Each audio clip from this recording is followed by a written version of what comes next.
Marwadi university మంచి భవిష్యత్తు కోసం తెలుగు విద్యార్థులు ఇష్టపడే యూనివర్సిటీ. కాల్ 9059052378 9059052379. సార్ నమస్తే అండి. నమస్తే.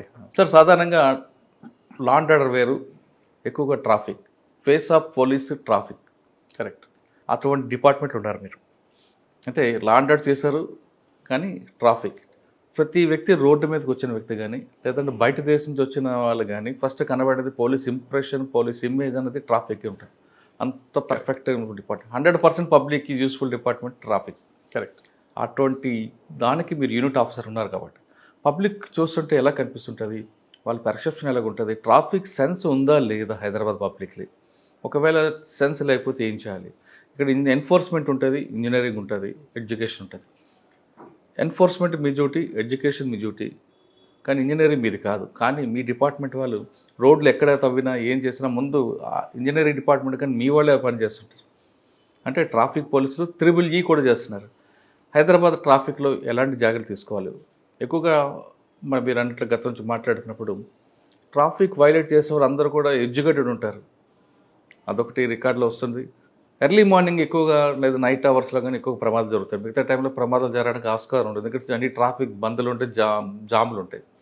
హైదరాబాద్లో రోడ్డు మీద వచ్చిన వ్యక్తి క్షేమంగా ఇంటికి వెళ్ళాలంటే ఏం చేయాలి, స్పీడ్ పెంచుకోవాలంటే ఏం చేయాలి, సేఫ్టీగా రావాలంటే ఏం చేయాలి? ఈ 3 ప్రశ్నల సమాధానం చెప్పే ముందు, గతంలో మీరు సిరిసిల్ల పనిచేసినప్పుడు మీ యాక్షన్ చూసిన కరోనా టైంలో మీరు చాలా కేర్ఫుల్గా చేశారు. సూర్యాపేటకి వెళ్ళిన తర్వాత మీ మెయిన్ ఛాలెంజ్ వచ్చింది అక్కడ, ఎందుకంటే అక్కడ ఎలక్షన్ టైంలో వెళ్ళారు, అక్కడ ఎలాంటి జాగ్రత్తలు తీసుకొని మీరు కంప్లీట్ చేశారు? హైదరాబాద్ వచ్చాక మీ యాక్షన్ ఏ విధంగా ఉండిపోతుంది ట్రాఫిక్? సూర్యాపేట్ ఎలక్షన్ టైంలో వెళ్ళాను. దాదాపు ఎలక్షన్ నడుస్తున్నప్పుడు ఇంకొక 1.5 మంత్ ఏమో ఉంది ఎలక్షన్స్ ముందు. ఎప్పుడు కూడా నేను ఆ ఏరియాలో పని చేయలేదు, అది కొత్త ఏరియా అండ్ అక్కడ ఉన్న కల్చర్ కానీ ప్రజలు కానీ అక్కడ ఏం అవగాహన లేకుండా ఇమీడియట్గా పొలిటికల్ మోటివేట్ ఏరియా అది. సో ఆ టైంలో వెళ్ళాను. ఆ టైంలో వెళ్ళినప్పుడు ఉన్న సిచ్యుయేషన్ అసెస్ చేయడము, election time. So major focus మనది ఎట్లా న్యూట్రల్గా without any bias free and ఫేర్గా ఎలక్షన్ కండక్ట్ చేయాలి, దాని మీద ఎక్కువ ఫోకస్ ఉండే. అప్పుడు సార్ మీరు ఆ ఏరియా మీకు సంబంధం లేదు, ఏఎస్పీ కానీ ఎక్కడ కూడా ట్రైనింగ్ అవ్వలేదు. అవును, మీరంతా తెలంగాణ, ఉత్తర తెలంగాణ అయ్యారు. అవును. ఆ ఏరియా డామినేషన్ తీసుకురావడానికి మీకు ఎంతకాలం పట్టింది? ఇమీడియట్గా దాని మీదనే అవర్ ఫోకస్, ఎంటైర్ ఫోకస్ దాని మీదనే పెట్టాము. ఫస్ట్ ఆల్మోస్ట్ ఒక 10 to 15 days అన్ని ఏరియా తిరిగి అక్కడ ఫీడ్బ్యాక్ తీసుకోండి, ప్రజల నుంచి, పబ్లిక్ నుంచి, ప్రెస్ నుంచి, మిగతా అన్ని స్టేక్ హోల్డర్స్ నుంచి ఫీడ్బ్యాక్ తీసుకోండి. ఏం నడుస్తుంది, ఈ ఏరియా ఎట్లా ఉంటుంది, మళ్ళీ దీనికి ముందు పనిచేసిన ఆఫీసర్స్ వీళ్ళందరినీ కన్సల్ట్ చేసి ఒక ఇమేజ్, మీకు ఒక ఇమేజ్ వచ్చేస్తుంది ఎంటైర్ డిస్ట్రిక్ట్లో. ఈ ప్లేసెస్ ఇలా ఉంది, ఈ బార్డరింగ్ మండల్స్ వేరే రకంగా ఉంటుంది, మనకు ఇక్కడ వస్తే కోదాడు ఒక రకంగా ఉంటుంది, హుజూర్ నగర్ ఒక రకంగా ఉంటుంది, సూర్యాపేట ఒక రకంగా ఉంటుంది, తుంగతుర్తి ఒక రకంగా ఉంటుంది. సో అట్లానే ఒక ఇమేజ్ ఫస్ట్ ఫామ్ చేసుకొని, గతంలో అక్కడ కొంత ఫ్యాక్షన్ ఏరియా కూడా ఉంటుంది.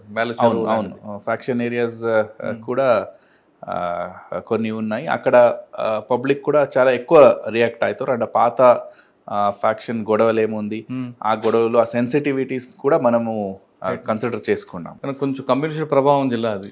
అవును, కొన్ని ఏరియాస్లో కమ్యూనిస్ట్ ప్రభావం కూడా ఉంది. సో ఇవన్నీ కూడా ఒక ఫ్యాక్టరీని చేసి ఫస్ట్ ఒక ఇమేజ్ ఎట్లా ఉంటుంది జిల్లా అని చేసుకోండి, తర్వాత మనం ఎలక్షన్ మీద ఫోకస్ చేయడం జరిగింది. అండ్ మొత్తం ఎలక్షన్స్లో కూడా ఎటువంటి గొడవ కాకుండా, ఎటువంటి ఇష్యూస్ కాకుండా, ఎవ్రీ టైము ఎలక్షన్స్లో కొన్ని విలేజెస్ మీరు చెప్పారు కదా, మేళ చెరువు, మళ్ళీ కొన్ని అక్కడ విలేజెస్లో ఎప్పుడు కూడా ఏమైనా చిన్న గొడవనో హ్యాపెన్. సో ఈ టైము దానికి ఏం చేయాలని ఆలోచించి దానికి ఎక్స్ట్రా ముందే ఒక 1 month ముందు నుంచే వాళ్ళందరినీ మన కంట్రోల్లో తీసుకోండి, ఫ్రీ అండ్ ఫేర్గా. వాళ్ళకు కూడా ఏం ఫియర్ ఉండొద్దు, లేదంటే ఎవరినో ఫేవర్ చేయవద్దు. అట్లా చేసుకొని ఈవెన్ బార్డరింగ్ మండల్స్ ఏముంటుంది, వేరే రాష్ట్రం ఆంధ్ర మండల్స్ ఏమున్నాయి, అక్కడ కూడా వెళ్ళి విజిట్ చేసి వాళ్ళతో కూడా మొత్తం కోఆర్డినేట్ చేసుకోండి. అటు నుంచి ఇటు ఏమో ప్రభావం కాకుండా కూడా చూసుకోండి, కండక్ట్ చేస్తాం. కానీ జిల్లాలో మీకు ఎంతమంది ట్రబుల్ మంగర్స్ ఉన్నారండి? ఏ జిల్లా ట్రబుల్ మంగర్స్? అక్కడనా? సూర్యాపేట. అంటే దాదాపు థౌజండ్స్ పైన మనం బైండ్ ఓవర్ చేసాము. యాక్చువల్లీ ఆల్మోస్ట్ 2000 వరకు బైండ్ ఓవర్ చేసాము. బట్ ఎంతమంది ఎగ్జాక్ట్ సిరిసిల్లలో ఏ విధంగా అయితే కొంత రౌడీ షీట్ని కంట్రోల్ చేశారు, అదే ఎంఓ ఇక్కడ చేశారా, లేదు డిఫరెంట్ మాడ్యూల్ లేదా దీంట్లో? అంటే ఒక్కొక్క జిల్లా బట్టి డిఫరెంట్, ఆ సిచ్యుయేషన్ బట్టి మనం డిఫరెంట్గా చేయాల్సింది కానీ ఉంటుంది. సిరిసిల్లలో కొంతమందికి మీరు నగర సిటీ నుంచి బయటకు పంపించారు కదా. అవును, కొంతమందికి ఎక్స్పెరిమెంట్ అని అట్లా చేసాము. ఇక్కడ షార్ట్ డ్యూరేషన్ దొరికింది. మెయిన్ ఫోకస్ మనకు ఎలక్షన్స్ పైన అండ్ న్యూట్రల్గా without any fear election conduct చేయడమే మెయిన్ ఉద్దేశంతో చేసాము. ఓకే. ఇక్కడ కూడా చాలా మందికి మనము చాలా బైండ్ ఓవర్లు చేసి అక్కడ కూడా ఏమనో అంటే ఈ రౌడీస్ని వీళ్ళందరినీ ఎట్లా కంట్రోల్ చేయాలి, ఇక్కడ కొంచెం ఎక్కువ ఉండే. అవును. బట్ వేరే వేరే ఏరియాస్ కూడా ఎక్కువ ఉండే, ఏరియా కూడా వైడ్ స్ప్రెడ్ ఉండే.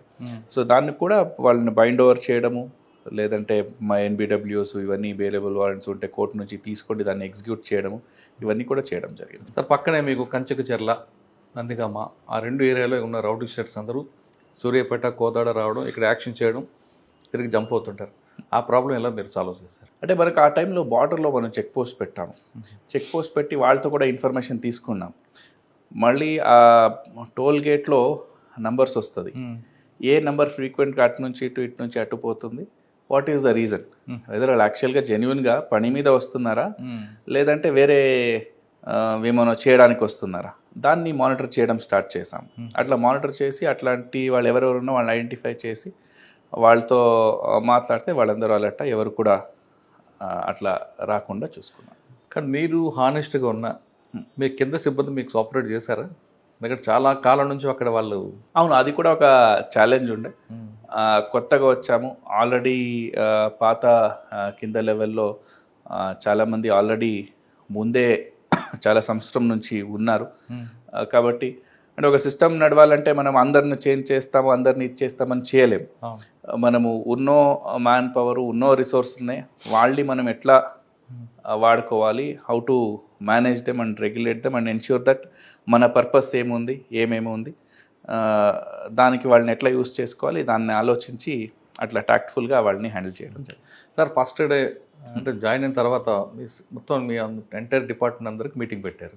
మీటింగ్లో మీరు ఒక డైలాగ్ చెప్తారు, అందులో నేను తప్పు చేయను, మీరు చేస్తే నేను ప్రొటెక్ట్ చేయనన్నారట.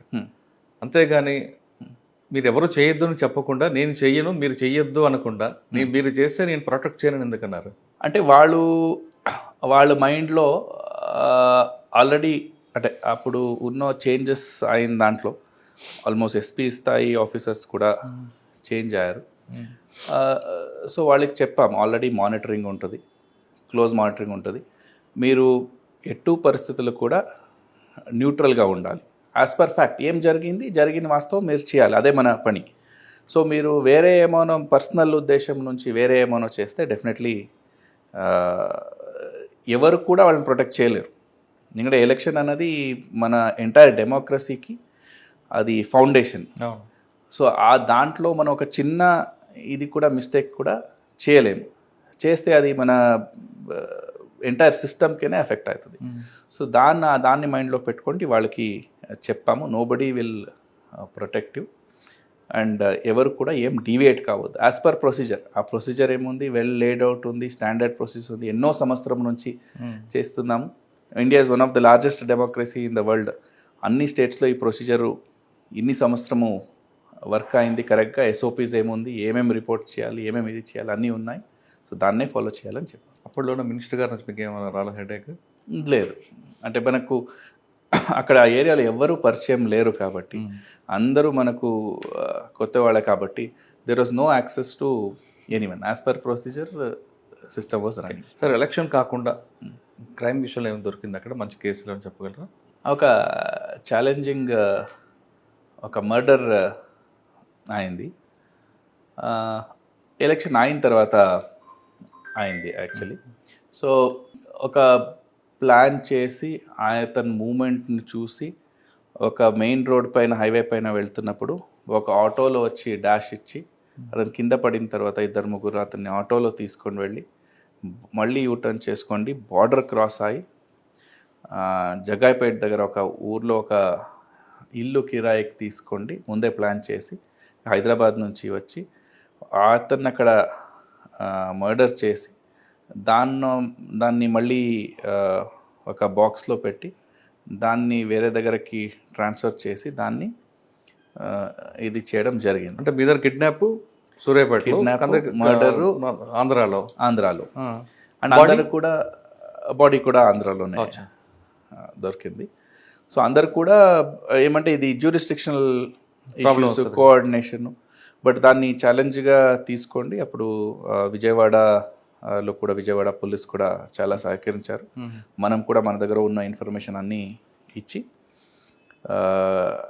కొంత టైం పడింది but we were able to. ఎలా దొరికిందండి? లీడ్ ఎక్కడ వచ్చేదండి మీకు? మీది కేవలం 363 కదా మీ దగ్గర, 302 అక్కడ ఉంది కదా. మొత్తం కేసు అక్కడ రిజిస్టర్ అయింది, 302 రిజిస్టర్ అయింది. అది అయిన తర్వాత మనం ఈ టోల్ గేట్స్లో ఏ వెహికల్స్ వస్తుంది, ఎట్లా వస్తుంది, ఇవన్నీ చూసి నంబర్స్ కూడా కొత్త నంబర్స్ తీసుకున్నారు. అట్లా చాలా టెక్నికల్గా వర్కౌట్ చేసి ఇంట్రాగేషన్ చేసి తర్వాత మనకు చిన్న క్లూస్ దొరికితే ఫైనలీ మోటివ్ వాళ్ళ పాత గొడవలు ఉన్నాయి. ప్లస్ ఒకటి అతన్ని పబ్లిక్ ముందు తిట్టాడు, ఓకే, అట్లా చిన్నగా చూశాడు. That is the motive. అంటే మీరు మర్డర్ జరిగింది అక్కడ, కానీ మీ దగ్గర కేసుకి లింకప్ అయిందండి అది? లేదు మొత్తం మీ కేసు ఫైల్కి ట్రాన్స్ఫర్ చేస్తారా? అది ఫస్ట్ మిస్సింగ్ కేస్ అయింది మన దగ్గర. మిస్సింగ్ కేసు అయిన తర్వాత మనకు ఐడియా వచ్చేసింది అక్కడ అయిందని. ప్లస్ ఆ తర్వాత మన జగ్గాయపేట అక్కడ పోలీసుకి చెప్పి అక్కడ మనకు హౌస్ కూడా ఐడెంటిఫై అయింది. అది అయిన తర్వాత ఇద్దరు కలిసి చాలా వర్కౌట్ చేశాము. బట్ ఇటు ఒక ఛాలెంజింగ్, ఆల్మోస్ట్ ఫిల్మీ స్టైల్లో